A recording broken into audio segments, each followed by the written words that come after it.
තලපති විජේ දකුණු ඉන්දියාවේ සුපිරි සිනමා නළුවෙක්. දකුණු ඉන්දියාව විතරක් නෙමේ ලංකාවේ බොහෝ දෙනෙකුත් මේ නළුවට ආදරය කළා.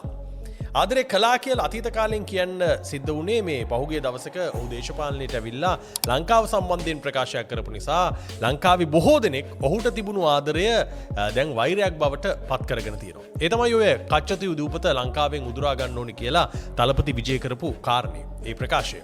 දැන් ඔය ලංකාවට සද්ද දාපු තලපති විජේට ඉන්දියාවෙම මිනිස්සු විශේෂයෙන් කාන්තාවන් සෙරප්පුවෙන් ගහන මට්ටමට ඇවිල්ලා තියෙනවා. ඒකට හේතු වෙනවා ඔහු කරපු අති දැවැන්ත දෙයක්. ඇයි මේ සිනමා නළුවෙක්ට මේ වගේ තත්ත්වයකට පත් වෙන්න සිද්ධ වුණේ? මොකද්ද මේක පිටිපස්සේ තියෙන කතාව? ඔහුගේ රැලියකදී මිනිස්සු 40 දෙනෙක් ජීවිතක්ෂයට පත් වෙනවා. ඒ මිය යාමට හේතු වෙන්නේ අධික තෙරපීම.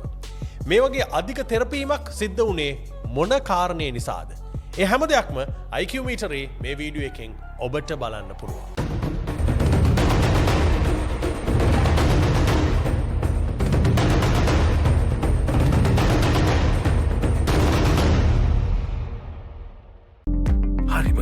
King's Hospital, Colombo. තලපති විජේගේ කතාව පටන් ගන්න කලින් ඔබට මතක් කරන්න තියෙන කාරණේ ඒ තමයි මේ knowledge mug එක. knowledge mug එක ගන්න පුළුවන් අපේ Patreon කෙනෙක් වෙන කෙනෙක්.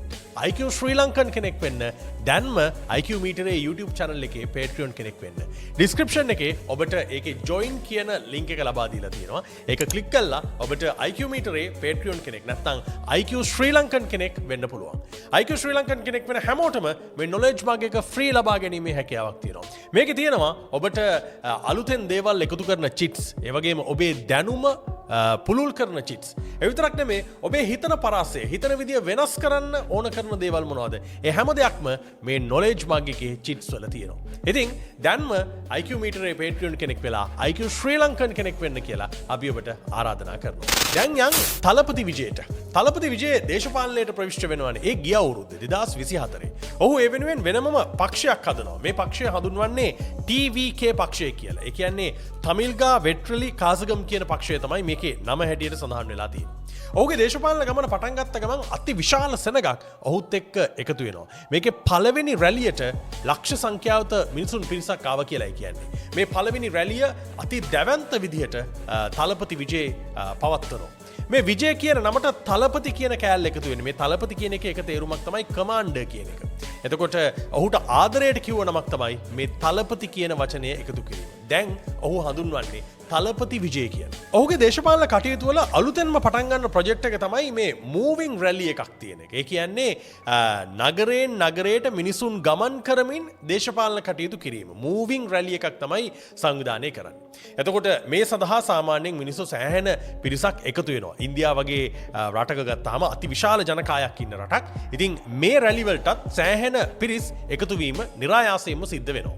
මේ සිදුවීම වෙන්නේ මේ මාසයේ කියන්නේ සැප්තැම්බර් 27 වෙනිදා තමිල්නාඩුවේ කරූර් දිස්ත්‍රික්කය කියලා කියන්නේ. මේ කරූර් දිස්ත්‍රික්කයේ තමයි මේ ඛේදනීය සිදුවීම වාර්තා වුණේ.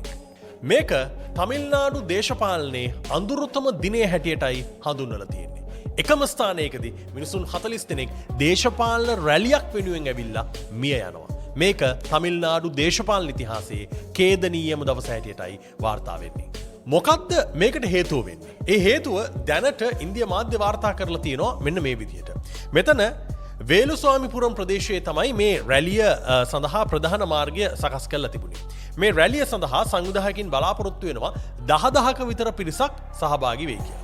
හැබැයි මේ වේලුස්වාමිපුරම් ප්‍රදේශයේ පැවති මේ රැලියට මිනිසුන් 27,000ක් විතර සහභාගී වෙනවා. මේක තමයි විශාලතම ගැටලුව බවට පත් වෙන්නේ. ඒ කියන්නේ අධික ජන රාශියක් සිද්ධ වෙනවා. ඒ වගේම අවිධිමත් සංවිධානයක් තමයි තියෙන්නේ. TVK පක්ෂයේ සමාජ මාධ්‍ය ගිණුම්වල සඳහන් කරලා තිබුණේ දහවල් 12ට තලපති විජේ මේ රැස්වීමට එනවා කියලා. එතකොට ඒ වෙනකොට සාමාන්‍යයෙන් 11 විතර ඉඳන් සෑහෙන පිරිසක් මේ සඳහා සහභාගී වෙමින් හිටියා. හැබැයි දවල් 12ට එනවා කිව්ව තලපති විජේ මේ රැස්වීමට සහභාගී වෙන්නේ රෑ 7:40ට. ඒ කියන්නේ පැය 7:00මාරක් ප්‍රමාද වෙලා තමයි තලපති විජේ මේ වේලුස්වාමිපුරම් ප්‍රදේශයේ පැවති මේ රැලියට සහභාගී වෙන්නේ. ඒ වෙනකොට මිනිසුන් අධික පීඩාවට පත් වෙලා අධික උෂ්ණත්වය, පානීය ජලය නැතිකම, ඉඩ පහසුකම් ප්‍රශ්නය මේ නිසා මිනිසු තෙරපෙන්න පටන් ගන්න තමයි තිබුණේ. දැන් එතකොට තලපති විජේ රෑ 7:40ට විතර මේ රැලියට සහභාගී වෙනකොට ඔහු එන රථවලත් ඒ රථ පිටිපස්සිනුත් තව අතිවිශාල පිරිසක් එනවා. ඒ පිරිස අර කලින් හිටිය පිරිස සමග එකතු වීමට යාමේදී තමයි මේ ගැටලුව සෑහෙන්න පැනනගුණ කියලා වාර්තා වෙලා තියෙන්නේ. පොලිස් නිලධාරීන් 500ක් විතර මේ සේවයේ යොදවා සිටියා කියලා කියනවා. නමුත් ඒ පොලිස් නිලධාරීන්ට පවා මේක පාලනය කරගන්න හැකියාවක් ලැබුණේ නැහැ. මේ රැස්වීම පැවැත්වූ වේලිස්වාමිපුරම් ප්‍රදේශයේ බොහොම පටු මාර්ග තියෙනවා කියලා කියන්නේ. මේ පටු මාර්ග ඒ වගේම විවෘත කාණු පද්ධති මේ දේවල් මිනිසුන් අධික දුක්ඛිත තත්වයට පත් කරන කාරණයක් බවට පත් වෙලා තියෙනවා. ඉතින් පැය 7:00මාරක් විතර හිටියට පස්සේ මිනිසුන්ට වතුර නැති තත්වයක් එනවා.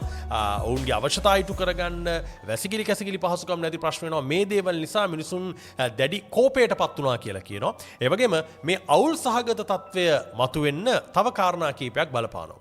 එකෙන් පළවෙනි එක තමයි මේ ඉඩ ප්‍රශ්නයත් එක්ක මිනිසුන් අපි මේ ඔබට පෙන්වන දර්ශනය පේනවා මේ මිනිසුන් පිරිසක් වහලේ කඩාගෙන එන්න උත්සාහ කරනවා. සමහරක් විට මේක බැලූ බැලමට හිතනවා ඇති තලපති විජය ආවට පස්සේ මිනිස්සු වහල්වල් කඩාගෙන ඇවිල්ලා තලපති විජයව බලන්න උත්සාහ කරනවා කියලා. නෑ, එහෙම දෙයක් නෙමෙයි මෙතන සිද්ධ වෙන්නේ. මේ වෙන්නේ මිනිස්සු මේ කඩයක් ඇතුලේ හිටියාම ඔවුන්ට හුස්ම ගැනීමේ අපහසුතාවය එනවා. මේ හුස්ම ගැනීමේ අපහසුතාවය නිසා මේ කඩේ වහලේ කඩාගෙන හරි ඇවිල්ලා හුස්ම ගැනීම ඒ ආශ්වාස කිරීමේ අවශ්‍යතාවය තමයි මිනිස්සු මේ ලබා ගන්න උත්සාහවන්ත වෙන්නේ. ඒ කියන්නේ ඔබට හිතා ගන්න පුළුවන් කොයිතරම් දරුණු තෙරපීමක්, කොයිතරම් විශාල ජනතාවක් මෙතන හිර වෙලා ඉන්නවද කියලා. මේත් එක්කම සිද්ධ වෙන තව කාරණයක් තමයි මේ අධික තෙරපීම, අධික ජනගහනයත් එක්ක විදුලිය විසන්ධි වෙන්න පටන් ගන්නවා. දරුවෝ නැති වෙන්න පටන් ගන්නවා. මේ දරුවෝ නැතිවීම කාරණේදී අශ්මිකා කියන නව හැවිරිදි දැරියක් අතුරුදන් වීම කියන ප්‍රවෘත්තිය පොලිසියේ පොදු පද්ධතිය හරහා විකාශය වීමත් එක්ක අනෙකුත් දෙමව්පියන් පවා කැළඹීමට පත් වුණා කියලා කියනවා. ඊට පස්සේ මේ දරුවව හොයන්න පටන් ගන්නවා. ඒ අතර විදුලිය විසන්ධි වෙනවා. මේ වගේ ප්‍රශ්න රාශියක් මෙතන සිද්ධ වෙනවා. ඔය අතරමාරේ දේශපාලන ගීතයක් ප්‍රචාරණය වෙනවා.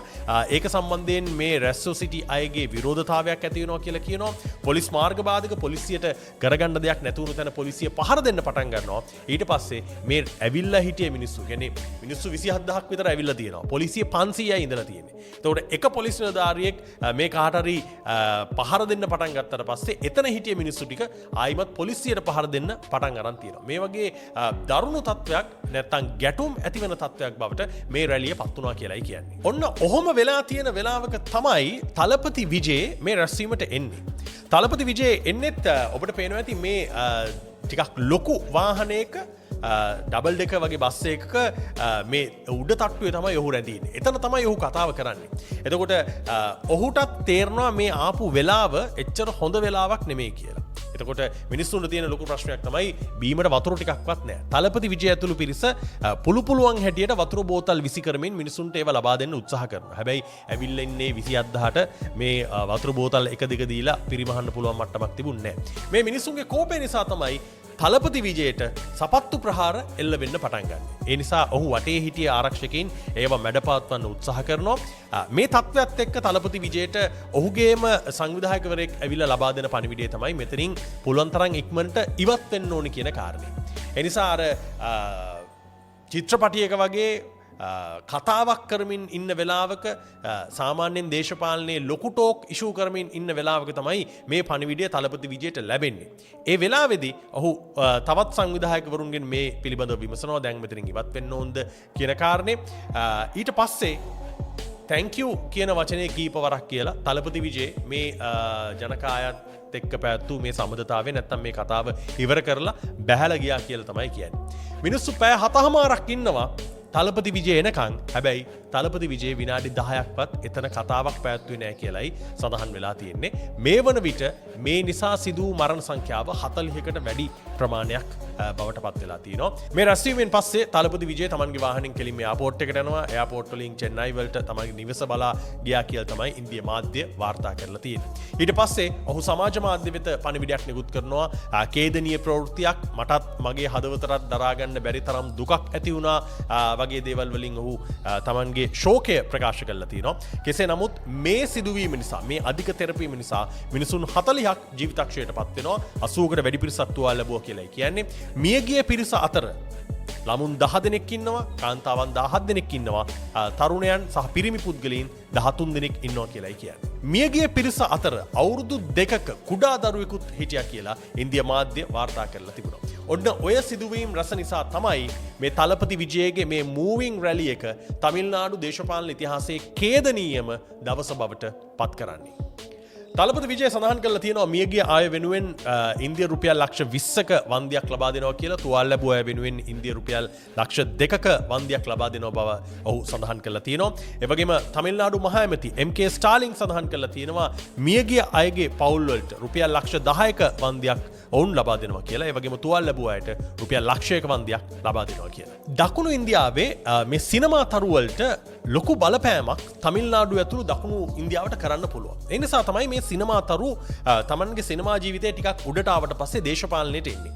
හැබැයි මේ සිනමා තරු තමන් සතුව තියෙන මේ ආකර්ෂණය දේශපාලනයට පාවිච්චි කරන්න ගියාම ඒක හරියට කළමනාකරණය කරගන්න බැරි වුණොත් සිද්ධ වෙන්නේ මොකද්ද කියන කාරණේට හොඳම උත්තරේ තලපති විජයට ලැබිලා තියෙනවා.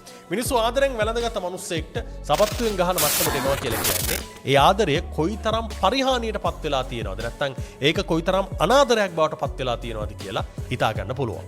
කරූර් දේශපාලන ඛේදවාචකය දේශපාලන ඉතිහාසයේ ඉන්දියාව විතරක් නෙමේ ඕනම රටක සිදු නොවිය යුතු දෙයක් හැටියටයි හැමෝම හිතන්නේ. මේ සම්බන්ධයෙන් වගකිය යුතු පාර්ශව මේ අසංවිධානාත්මකකම මේ මිනිසුන් පාලනය කළමනාකරණයට නොහැකිවීම බොහෝ දෙනෙක්ට තම තමන්ගේ ජීවිතවලදීත් පාඩම් ඉගෙන ගන්න පුළුවන් සිදුවීම. මේ කරූර් ඛේදවාචකය තලපති විජයගේ දේශපාලනයටත් දරුණු බලපෑමක් එල්ල කරනු ඇති බව තමයි දේශපාලන විශ්ලේෂකයින් සඳහන් කරලා තියෙන්නේ. හැබැයි ඉන්දියාව කියලා කියන්නේ මොන වගේ රටක්ද කියන එක ඔබත් මාත් හොඳ ආකාරම දන්නවා.